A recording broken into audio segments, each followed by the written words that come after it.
নমস্কার বন্ধুরা, MS family কিচেনে আপনাদের সবাইকে জানাই স্বাগত। আজ একটা দুর্দান্ত স্বাদের রেসিপি নিয়ে চলে আসলাম বন্ধুরা। আশা করছি রেসিপিটা আপনাদের ভীষণ পছন্দ হবে। আজকের বানাবো আম দিয়ে চপ। এই যে আম দিয়ে চপটা বন্ধুরা আমি কেমন করে বানাই, ভিডিওটা আপনারা প্রথম থেকে লাস্ট পর্যন্ত দেখবেন। ভালো লাগলে শেয়ার কমেন্ট লাইক অবশ্যই করবেন। তাহলে চলুন বন্ধুরা, আমি কেমন করে আমের চপটা বানাই আপনাদেরকে দেখা। আম দিয়ে চপ বানানোর জন্য এখানে আমি একটা বড় সাইজের আম এরকম গ্রেটারের সাহায্যে গ্রেট করে নিয়েছি। আর এখানে বড় সাইজের 3টে আলু ভালো করে ধুয়ে এরকম গ্রেট করে নিয়েছি। একটা কড়াই বসিয়ে দিয়েছি, কড়াইটা হালকা গরম হয়ে গেছে। আর মশলাগুলো ভেজে নেব। মশলার মধ্যে আছে বন্ধুরা মৌরি, গোটা জিরে, গোটা গরম মশলা, শুকনো লঙ্কা আর ধনিয়া। এই মশলাটা বন্ধুরা, ভাজা মশলাটা চপের মধ্যে দিলে চপের টেস্টটা খুব সুন্দর আসে। এবার মশলাটা আমি হালকাভাবে নেড়ে চেড়ে ভেজে নেব। মশলাটা হালকাভাবে ভেজে নিয়েছি, ভাজা হয়ে গেছে। এবার নামিয়ে নেব। মশলাটা ওদিকে ঠান্ডা হতে দিয়েছি। এখানে কড়াইটা বসিয়ে দিয়েছি। কড়াইয়ের মধ্যে দিয়ে দেবো অল্প পরিমাণে সরষে তেল। এখানে ফোড়নে দিয়ে দেবো বন্ধুরা 5 ফোড়ন। 5 ফোড়ন থেকে সুন্দর একটা গন্ধ উঠে গেছে। এবারে দিয়ে দেবো আদা বাটা,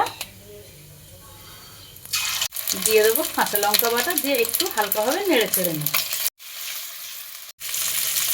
এর মধ্যে দিয়ে দিলাম বন্ধুরা হিং।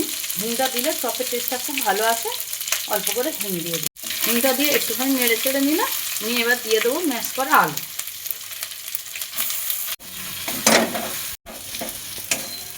এখানে বন্ধুরা আমি কাঁচা আলু গ্রেট করে নিয়ে আমি চপটা বানাচ্ছি। আপনারা চাইলে কিন্তু আলু সিদ্ধ করে আপনারা বানাতে পারেন।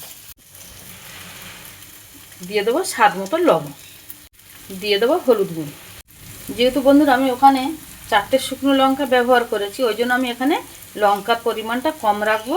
দিয়ে দেবো অল্প পরিমাণে লঙ্কার গুঁড়ো। এবার আমি ভালো করে এরকমভাবে নাড়তে চাড়তে থাকবো। এই দেখুন বন্ধুরা, আলুটা পুরো সিদ্ধ হয়ে গেছে, সুন্দরভাবে নেড়ে চেড়ে নিয়েছে। এবারে দিয়ে দেবো আমটা দিয়ে দিলাম। আমটা দিয়ে এরকম আমি নাড়তে চাড়তে থাকবো। আর এর মধ্যে দিয়ে দেবো বন্ধুরা কিছুটা চীনা বাদাম। আমি এই বাদামটা ভেজে আগে থাকতে ভেঙে রেখে দিয়েছিলাম। দিয়ে দিলাম বাদাম কুচি। যে মশলাটা ভেজে নিচ্ছিলাম মশলাটাও মিক্সিতে গুঁড়ো করে নিয়েছি। দিয়ে দেবো মশলা। এবারে সব কিছু দিয়ে দিলাম। দিয়ে আমি 4 থেকে 5 মিনিট ভালো করে এগুলো আমি কষিয়ে নেব। ওদিকে চপের জন্য আমের পুরটা বানানো হচ্ছে। আর এদিকে আমি বেসন নিয়েছি কিছুটা। এর মধ্যে দিয়ে দেবো স্বাদ অনুযায়ী লবণ, দিয়ে দেবো 4 চামচ চালের গুঁড়ো, অল্প পরিমাণে হলুদ গুঁড়ো, দিয়ে দেবো অল্প পরিমাণে লঙ্কার গুঁড়ো। বন্ধুরা একটু হিং দিলে চপের টেস্টটা কিন্তু দুগুণ বেড়ে যায়। এর মধ্যে দিয়ে দেবো অল্প পরিমাণে হিং। এবারে সুন্দরভাবে এটা আমি মাখিয়ে নেব। সুন্দরভাবে মেখে নিয়েছি। এবারে অল্প অল্প করে জল দিয়ে ব্যাটারটা বানিয়ে নেব। দেখুন বন্ধুরা, ব্যাটারটা সুন্দর করে আমি বানিয়ে নিয়েছি। এরকম একটা থকথকে ব্যাটারটা বানানো হয়ে গেছে। এবারে সরিয়ে রেখে এদিকে আমের পুরটাও পুরো রেডি হয়ে গেছে। এই দেখুন একদম শুকনো শুকনো হয়ে গেছে। এবার আমি আমের পুরটা নামিয়ে ঠান্ডা হতে দেব। পুরটা একেবারে ঠান্ডা হয়ে গেছে বন্ধুরা। এবার আমি এখান থেকে অল্প অল্প করে নেব, নিয়ে গোল একটা টিকিয়ার মতন বানাবো, যে আপনাদেরকে দেখাচ্ছি। এবারে হাতের তালুতে নেব, নিয়ে এরমভাবে চ্যাপটা করে নেব। নিয়ে সব দিকটা একটু পাতলা মতন করে নেব, নিয়ে একটু ভালো শেপ দিয়ে নেব। এই যে হয়ে গেছে। এরমভাবে এক এক করে সবগুলো আগে আমি বানিয়ে নেব। বন্ধুরা দেখুন একে একে আমি সব টিকিয়ে মতন বানিয়ে নিয়েছি। একটা পুরো কমপ্লিট। এবার আমি ব্যাটারের মধ্যে দিয়ে দেবো অল্প পরিমাণে জোয়ান। বন্ধুরা এই আমের চপের মধ্যে একটু জোয়ান দিলে টেস্টটা কিন্তু খুব ভালো হয়। আমি ফের ভালোভাবে একটু ফেটিয়ে নেব। আর বন্ধুরা এই আমের চপের রেসিপিটা আপনাদের কেমন লাগলো আমাকে কমেন্ট করে জানাবেন। আর যারা আমার চ্যানেলে নতুন বন্ধুরা আছেন, যারা আমার চ্যানেলটাকে এখনও সাবস্ক্রাইব করেনি, তারা অবশ্যই আমার চ্যানেলটাকে সাবস্ক্রাইব করবেন, করে আমার পাশে থাকার অনুরোধ রইল। এই দেখুন বন্ধুরা, বেসনটা আমি কতটা থিকনেস করেছি, একদম একটা থকথকে ব্যাটার বানিয়ে নিয়েছি। এবার এর মধ্যে দিয়ে দেবো,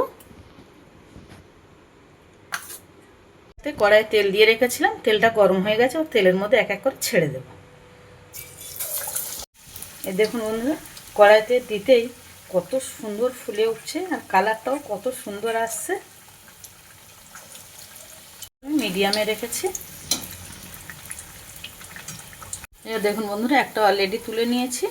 আর এই তিনটে আমি যে দিয়েছিলাম তিনটে একসাথেই তুলে নেব। দেখুন বন্ধুরা, কড়াইয়ের মধ্যে এখনও দুটো হচ্ছে, আর এই যে তিনটে তুলে নিয়েছি একদম সুন্দরভাবে হয়ে গেছে। এই যে বন্ধুরা কিছুটা তুলে নিয়েছি, আবার এই যে ছাড়ছি। আর বন্ধুরা এরকমভাবে এক এক করে আমি সব চপগুলো বানিয়ে, এই দেখুন বন্ধুরা আমের চপটা কত সুন্দর হয়েছে আর কত সুন্দর কালার এসছে। আর বন্ধুরা এই আমের চপের রেসিপিটা আপনাদের ভালো লাগলে একটা লাইক করবেন, আর প্লিজ বন্ধুরা বন্ধুদের সাথে শেয়ার করবেন। আর বন্ধুরা যারা আমার ইউটিউব চ্যানেল থেকে দেখছেন তারা অবশ্যই আমার সেই ইউটিউব চ্যানেলটাকে সাবস্ক্রাইব করবেন, আর যারা আমার ফেসবুক থেকে দেখছেন তারা অবশ্যই ফেসবুক পেজটা ফলো করবেন। এই দেখুন বন্ধুরা একদম কালারটা একদম সুপার কালার চলে এসছে। আর এই আমের চপ বন্ধুরা কিন্তু মুড়ির সাথে খেতে খুব সুন্দর লাগে, গরম গরম চপ আর মুড়ি। এই যে দেখুন বন্ধুরা সব চপগুলো আমি সুন্দরভাবে বানিয়ে নিয়েছি, আর চপটা কত সুন্দর হয়েছে বন্ধুরা সেটা আমি একটা কেটে আপনাদেরকে দেখাবো। এই গরমের সময় বন্ধুরা আমের চপটা খেতে কিন্তু ভীষণ ভালো লাগে। আমার বাড়িতেও সবাই খাওয়া হয়, আমের চপটা বেশি খাওয়া হয় এই গরমের সময়। এই যে দেখুন বন্ধুরা একটা কেটে আপনাদেরকে দেখাচ্ছি। এই দেখুন কত সুন্দর হয়েছে আমের চপগুলো। বন্ধুরা প্লিজ আমার চ্যানেলটাকে সাবস্ক্রাইব করবেন, করে আমার পাশে থাকবেন। আর ভিডিওটা প্রথম থেকে লাস্ট পর্যন্ত দেখার জন্য আপনাদের অসংখ্য ধন্যবাদ।